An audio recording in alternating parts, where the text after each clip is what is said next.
Hi my dear 12th பசங்களா, எல்லாரும் physics exam எப்படி பண்ணீங்க? ஈஸியா இருந்தா, டஃபா இருந்ததா? அடுத்ததா பயாலஜி எக்ஸாமுக்கு படிக்க போலாமா?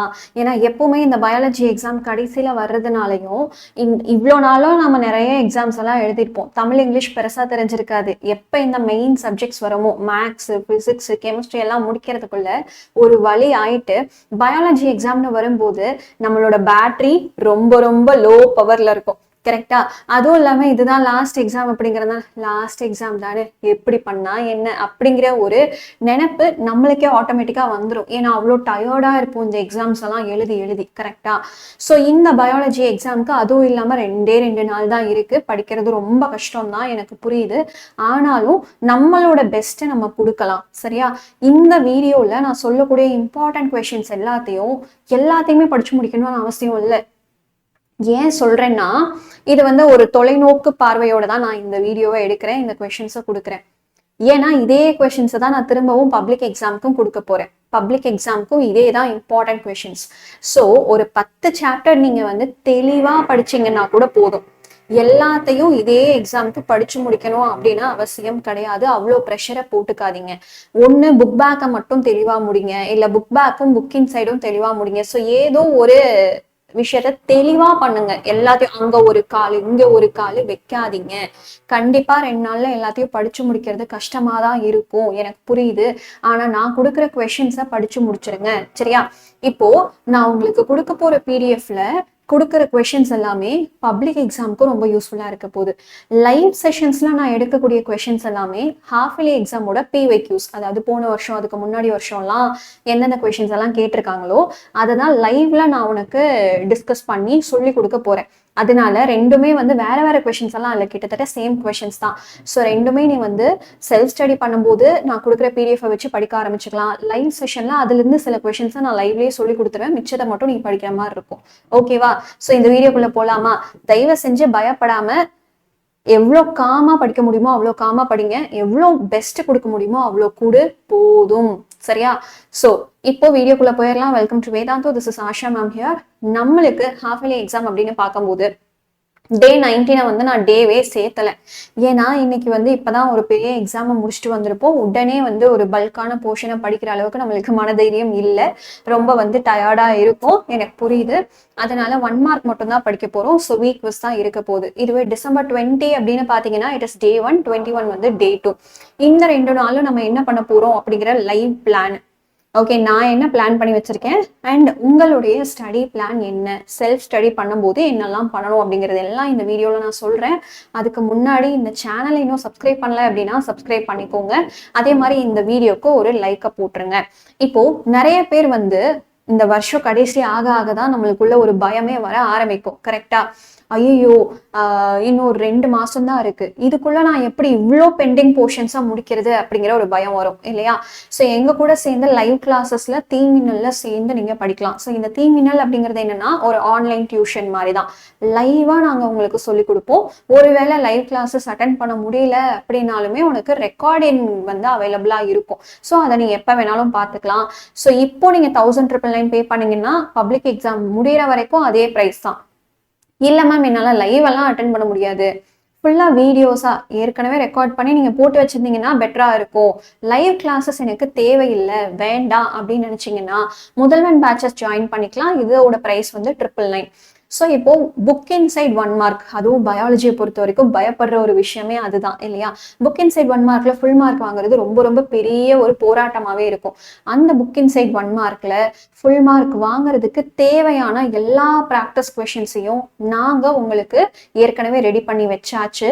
ஒவ்வொரு சப்ஜெக்ட்லையும் கிட்டத்தட்ட 1000-2000 கொஷின்ஸ் நீங்க ப்ராக்டிஸ் பண்ண போறீங்க கனவு டெஸ்ட் சீரீஸ்ல. சரியா? ஸோ அதுக்கான ப்ரைஸ் 499. ஸோ இது எல்லாமே நீங்க வாங்கணும் அப்படின்னு நினைச்சீங்கன்னா நம்மளோட டிஸ்கிரிப்ஷன்ல லிங்க் இருக்கு, அதை கிளிக் பண்ணி நீங்க ரெஜிஸ்டர் பண்ணிக்கலாம். ஓகேவா? ஸோ இப்போ எக்ஸாம்ஸ் எல்லாம் எழுதி முடிச்சு நீங்க கொஞ்சம் டயர்டா இருக்கும் இந்த பட்சத்தில் ஃபர்ஸ்ட் டே நம்ம என்ன பண்ணலாம் அப்படின்னா வீக் குவிஸ். இந்த வீக் குவிஸ்ல நான் கொண்டு வர எல்லா கொஷின்ஸுமே போன வருஷம் அதுக்கு முன்னாடி வருஷம் ஹாஃப் இயர்லி எக்ஸாம்ல கேட்ட 1 மார்க் கொஷின்ஸ் தான். அதனால அதை ரொம்ப படிக்கிறது அதை படிக்கிறது ரொம்ப ரொம்ப முக்கியமான ஒரு விஷயம் அப்படிங்கறத சொல்ல வரேன். இப்போ லைவ் கிளாஸ் உனக்கு நான் 1 மார்க் சொல்லித்தரேன், அதுவும் 6:30க்கு டைமிங்னு அங்கேயே சொல்லிட்டேன். 6:30க்கு நீங்க போய் செல்ஃப் ஸ்டடியில என்ன பண்ணணும்? பயாலஜி ஸ்டூடெண்ட்ஸும் பியோர் சயின்ஸ்ல இருக்க ஸ்டூடெண்ட்ஸ் பாட்னி படிக்க போறீங்க இல்லையா? இப்ப நீங்கெல்லாம் என்ன பண்ணலாம்னா பாட்னியோடைய book back and book inside 1 மார்க்கை படிக்கலாம். பியோர் சயின்ஸ் ஸ்டூடெண்ட்ஸ் பாட்னி மட்டும் படிச்சா போதும். Biomaths students botany plus zoology ரெண்டுல இருக்கக்கூடிய book back and book inside 1 மார்க்கை படிச்சு முடிச்சிருங்க. இதுக்கு மேல 1 மார்க்கை டிராக் பண்ண வேண்டாம், ஏன்னா நம்மளுக்கு அவ்வளோ டைம் கிடையாது. டிசம்பர் 20, அதாவது சாட்டர்டே அன்னைக்கு என்ன பண்ண போறோம்னா, நான் லைவ்ல உங்களுக்கு டாப் 2 மார்க்ஸ் அண்ட் 3 மார்க்ஸ் சொல்லி கொடுக்க போறேன் for both botany and zoology. சரியா? நீங்க செல்ஃப் ஸ்டடி பண்ணும்போது பாட்னியுடைய book back plus book inside 2 mark and 3 மார்க்கை முடிச்சிருங்க. சரியா மேம்? இது ரெண்டும் ஒண்ணுதானே மேம், எந்த வகையில இது டிஃப்ரெண்டா இருக்கு அப்படின்னு கேட்டீங்கன்னா, இதை நீங்க தனியா உட்காந்து படிக்கும் போது, நீங்க ஸ்கூல் போய் படிச்சாலும் சரி, இல்ல வீட்டுல லீவ் போட்டு உட்காந்து படிச்சாலும் சரி, நான் ஒரு பிடிஎஃப் கொடுக்குறேன், இம்பார்ட்டன்ட் கொஸ்டின் பிடிஎஃப், அதுல இருக்க கொஸ்டின்ஸை படிச்சு முடிச்சிருங்க. சரியா? நான் உனக்கு லைவ்ல சொல்லி தர போறதெல்லாம் ஹாஃப் இயர்லி எக்ஸாம்ல கேட்ட கொஸ்டின்ஸ். ஸோ சம் கொஸ்டின்ஸ் ஒரே மாதிரி தான் இருக்கும், சம் கொஸ்டின்ஸ் டிஃப்ரெண்டா இருக்கலாம். அதனால நீங்க படிக்கிறது வேறையா தான் இருக்கும், நான் சொல்லிக் கொடுக்கறது வேறையா தான் இருக்கும். ஏன்னா பயாலஜில அவ்வளோ இருக்கு நம்ம படிக்கிறதுக்கு. ஸோ தாராளமா நீங்க செல்ஃப் ஸ்டடியும் பண்ணிட்டு என் கூடயும் வந்து லைவ் அட்டென்ட் பண்ணலாம். சரியா? 2 மார்க் அண்ட் 3 மார்க் ஃபுல்லா படிச்சு முடிச்சிட போறீங்க. அடுத்த நாள் என்ன பண்ண போறோம், நான் வந்து உங்களுக்கு லைவ்ல 5 மார்க் சொல்லி தரேன். ஒரு 4 மணி நேரம் லைவ் இருக்க போகுது. சரியா? காலையில 10 o'clock ஸ்டார்ட் பண்ணி மத்தியானம் 2 o'clock வரைக்கும் 4 மணி நேரம் நான் உங்களுக்கு லைவ் கிளாஸ்ல வந்து 5 மார்க்கை சொல்லி தர போறேன் for both botany and zoology. நம்ம 2-3 மார்க்ஸ் ஏற்கனவே முடிச்சாச்சு. கரெக்டா? 5 மார்க்ஸும் நான் ஏற்கனவே உங்களுக்கு வந்து யூடியூப்ல நிறைய ரிவிஷன் செஷன்ஸ் எல்லாம் வச்சு சொல்லி கொடுத்துருக்கேன். அந்த லைவோட லிங்கையுமே நான் டிஸ்கிரிப்ஷன்ல அட்டாச் பண்றேன், அதுவுமே செக் பண்ணி பாருங்க. அண்ட் இப்பவும் நம்ம புதுசா சில கொஸ்டின்ஸா படிக்க போறோம். சரியா? இது எல்லாமே இல்லாம நீங்க செல்ஃப் ஸ்டடி பண்ணும்போது ஜுவாலஜியோட book back plus book inside 2 marks and 3 மார்க்ஸை முடிச்சிரு. நான் உங்ககிட்ட 2 மார்க்ஸ் அண்ட் 3 மார்க்ஸை கொடுத்துட்டேன். 5 மார்க் எல்லாம் என் பொறுப்புல நான் எடுத்துக்கிட்டேன். 5 மார்க் ஏற்கனவே நான் உங்களுக்கு சிலதெல்லாம் வந்து சண்டே அன்னைக்கு மேரத்தான்ஸ் எல்லாம் வச்சு யூடியூப்ல சொல்லி கொடுத்துருக்கேன். அதை தாண்டி சில கொஸ்டின்ஸை நம்ம வந்து டிசம்பர் 21 சண்டே அன்னைக்கு படிக்க போறோம். ஸோ 5 மார்க்கை என்கிட்ட விட்டு 2-3 மார்க்கை நீ படிச்சுக்கோ. சரியா? இப்போ படிக்கும்போது ஒரு வீடியோ பார்த்து படிச்சா ஈஸியா இருக்குமே, நான் தனியா உட்காந்து படிக்கிறதுக்கு எனக்கு ஒரு மாதிரி இருக்கு அப்படின்னு நினைச்சீங்கன்னா, ஐ எம் தேர். ஓகே, நான் உங்களுக்கு chapter wise important questions video எடுத்திருக்கேன், ஒவ்வொரு சாப்டருக்கும் தனித்தனியா. அதே மாதிரி லைன் பை லைன் எக்ஸ்பிளனேஷன் வீடியோஸும் இருக்கு. இது எல்லாத்தோட லிங்கையுமே நான் டிஸ்கிரிப்ஷன்ல கொடுக்குறேன். இப்போ இம்பார்ட்டன்ட் கொஸ்டின்ஸ் போலாமா? ஸோ ஃபர்ஸ்ட் நம்ம பாட்னி பார்க்க போறோம். இதுல book back biomaths students, pure science students, I mean bio CS students எல்லாம் இருந்தீங்கன்னா புக் பேக்குக்கு இதுதான் உங்களோட கொஸ்டின் நம்பர். ஸோ புக் எடுத்து வச்சு டைரக்டா இந்த நம்பரை பார்த்து நீங்க மார்க் பண்ணிக்கலாம். தமிழ் மீடியம் ஸ்டூடெண்ட்ஸ் இருந்தீங்கன்னாலும் இந்த கொஸ்டின் நம்பர் உங்களுக்கு போதும், அதனாலதான் நான் கொஸ்டின் நம்பரா கொண்டு வந்திருக்கேன். இப்ப பியோர் சயின்ஸ் ஸ்டூடெண்ட்ஸ் இருக்கீங்கன்னா புக் பேக் நம்பர் கொஞ்சம் மாறலாம், அதனால நான் உங்களுக்கு தனியா கொடுத்துருக்கேன். ஸோ இதெல்லாம் தான் உங்களோட கொஸ்டின் நம்பர். இப்போ புக் இன்சைட் கொஸ்டின் அப்படின்னு வரும்போது biomaths students, bio CS students, pure science students எல்லாருமே வந்து இந்த கொஸ்டின்ஸ் எல்லாம் படிக்க போறீங்க. சரியா? So these are the book inside question. இப்போ இங்கிலீஷ் மீடியம் ஸ்டூடெண்ட்ஸ்க்கும் கொஸ்டின் இருக்கு, தமிழ் மீடியம் ஸ்டூடெண்ட்ஸ்க்கு கீழேயே தமிழ்லையும் நான் கொடுத்துருக்கேன். ஓகே, ஸோ இதை வந்து சாப்டர் வைஸ் நான் பிரிச்சும் கொடுத்துருக்கேன். ஸோ இது உங்களுக்கு ரொம்ப ரொம்ப பப்ளிக் எக்ஸாம் வரைக்குமே யூஸ்ஃபுல்லா இருக்க ஒரு பிடிஎஃப். இதை வச்சு நீங்க படிக்க ஆரம்பிக்கலாம். சரியா? இப்போ ஒருவேளை நான் பிராக்கெட்ல 5 மார்க்னு கொடுத்துருக்கேன்னா அது மட்டும் தான் 5 மார்க்கு, மற்ற எல்லாமே ஒன்று 2 மார்க்ல கேட்பாங்க, இல்லை 3 மார்க்ல கேட்பாங்க. சரியா?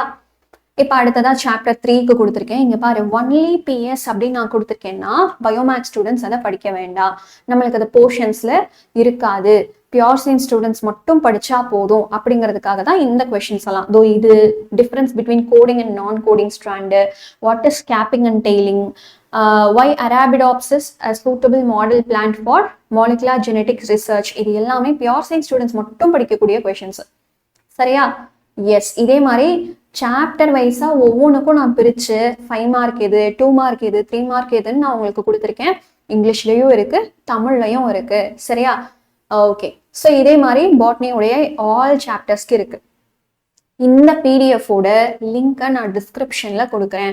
நம்ம வீடியோக்கு கீழே டிஸ்கிரிப்ஷன்ல பாருங்க என்னென்ன லிங்க் இருக்க போது. இம்பார்ட்டன்ட் கொஸ்டின் லிங்க் இருக்கும், இம்பார்ட்டன்ட் டயக்ராம்ஸோட லிங்க் இருக்கும். அதுவுமே இதே மாதிரி சாப்டர் வைஸா ஃபிகர் நம்பர் தான் கொடுத்துருப்பேன். அதனால தமிழ் மீடியம் ஸ்டூடெண்ட்ஸ்மே அந்த ஃபோட்டோ நம்பரை வச்சு நீங்கள் எடுத்துக்கலாம். 1.2 அப்படின்னா உங்களோட புக்லேயுமே 1.2 தான் இருக்கும். ஸோ அதை வச்சு நீங்கள் ஈஸியாக கண்டுபிடிச்சிக்கலாம். மாடல் கொஷின் பேப்பர்ஸோட லிங்க் தரேன். ஸோ அந்த மாடல் கொஷின் பேப்பர்ஸே உங்களுடைய ஹாஃப் இயர்லி கொஷின் பேப்பராக வந்தால் எப்படி இருக்கும், நீ வந்து ஒரு மார்க் டெஸ்ட் எழுதி பாருங்க.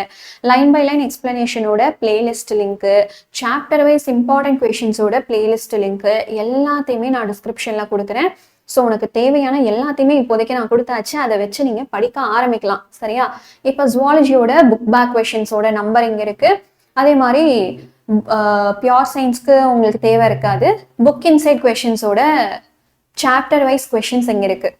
So both English Tamil pure science ஸ்டூடெண்ட்ஸ்க்கு தனியாக இருக்க கொஷின்ஸ் நான் மார்க் பண்ணியிருக்கேன். பட் ஸ்டில் உங்களுக்கு தேவைப்படாது, ஏற்கனவே நீங்கள் எக்ஸாமை முடிச்சிருப்பீங்க இல்லையா? Yes. So all these questions are very very important. இதெல்லாம் ஏற்கனவே நான் உங்களுக்கு வந்து பிடிஎஃபாக கையில் கொடுத்தது தான். ஸோ ஒரு 2 வீக்ஸ் ஒரு 3 வீக்ஸ் முன்னாடி ஒரு வீடியோ போட்டிருப்பேன், அதுலேயுமே நான் கையில் கொடுத்துருப்பேன். ஸோ அதை பார்த்து நீங்கள் பியூர் சயின்ஸ் ஸ்டூடெண்ட்ஸ் எக்ஸாம் எழுதிருப்பீங்க இல்லையா? ஓகே, அதே பிடிஎஃப் தாண்டா, எதுவும் பெருசாக வித்தியாசம் இல்லை. அண்ட் இன்னொரு விஷயம் நான் சொல்கிறேன், இதே கொஷின்ஸ் தான் நான் பப்ளிக் எக்ஸாமுக்கும் தரப்போகிறேன். ஸோ நீங்கள் 10 சாப்டர் படித்தாலும் மொத்தமாகவே சொல்கிறேன், மொத்தமாகவே 10 சாப்டர் தான் படிச்சிருக்கேன், பாட்னி ஜுவாலஜி எல்லாம் கலந்து, இல்லை 15 சாப்டர் தான் படிச்சிருக்கேனாலும் தெளிவாக படிச்சுக்கோங்க, அவ்வளோதான் நான் சொல்வேன். ஓகே, அரைகுறையா படிச்சு எல்லாத்தையுமே கம்ப்ளீட் பண்ணணும்னு நினைக்காதீங்க. That is not going to help you. 10 சாப்டர்னாலும் 10 chapter செம்ம தடவை படிச்சிருக்கேன், 12நாலும் 12 செம்ம தடவை படிச்சிருக்கேன் அப்படிங்கிற ஒரு மைண்ட் செட்டோட படிக்க ஆரம்பிங்க. ஏன்னா இப்போ நீங்கள் படிக்கிறது ஹாஃப் இயர்லி எக்ஸாமுக்கு மட்டும் கிடையாது, பப்ளிக் எக்ஸாமுக்காகவும் சேர்த்து தான் நம்ம படிக்க போகிறோம். ஸோ நம்ம ஸ்டெப் பை ஸ்டெப்பாக 5 சாப்டராக கூட நம்ம தரவு பண்ணிட்டு போய் பப்ளிக் எக்ஸாம்னு வரும்போது இந்த பிடிஎஃப்ல இருக்க எல்லா கொஷின்ஸுமே நம்ம முடிச்சுக்கலாம். ஸோ ஸ்டெப் பை ஸ்டெப்பாக போங்க, எல்லாத்தையுமே இப்போவே முடிக்கணும் அப்படின்னு அவசரப்படாத. ஏன்னா நம்மளுக்கு 2 நாள் தான் இருக்கு. I know it is going to be very tough, but இதுதான் லாஸ்ட் அண்ட் ஃபைனல் எக்ஸாம் அப்படிங்கிறத மனசுல வச்சுக்கோ. இதை முடிச்சா கிறிஸ்மஸ் லீவ் வரும், நியூ இயர் லீவ் வரும். அதை நினைச்சு படிக்க ஆரம்பி. அதை நினைச்சு ரிலாக்ஸ்டா உட்காரன்னு சொல்லல, அதை நினைச்சு படிக்க ஆரம்பி. ஓகே, இந்த ஒரு எக்ஸாம் தான், முடிச்சா நம்மளுக்கு லீவ் கிடைச்சிரும், முடிச்சா லீவ் கிடைச்சிரும் அப்படிங்கிற ஒரு மைண்ட் செட்டோட படிச்சேன்னா அது உனக்கே ஒரு உந்து சக்தியை கொடுக்கும். சரியா? ஸோ யாரும் உனக்கு வந்து மோட்டிவேஷன் தரணும் அப்படின்றது இல்லை, நீயே இப்படி கூட நினைச்சு மோட்டிவேஷன் பண்ணிக்கலாம். ஸோ இதை ஒரு மோட்டிவேஷன் சோர்ஸா எடுத்துட்டு படிக்க ஆரம்பிங்க. All the very best for your exam. எல்லா பிடிஎஃப் ஓட லிங்க்கும் டிஸ்கிரிப்ஷன்ல இருக்கு. அண்ட் மறக்காம நம்மளோட வீடியோக்கு லைக் போட்டுரு.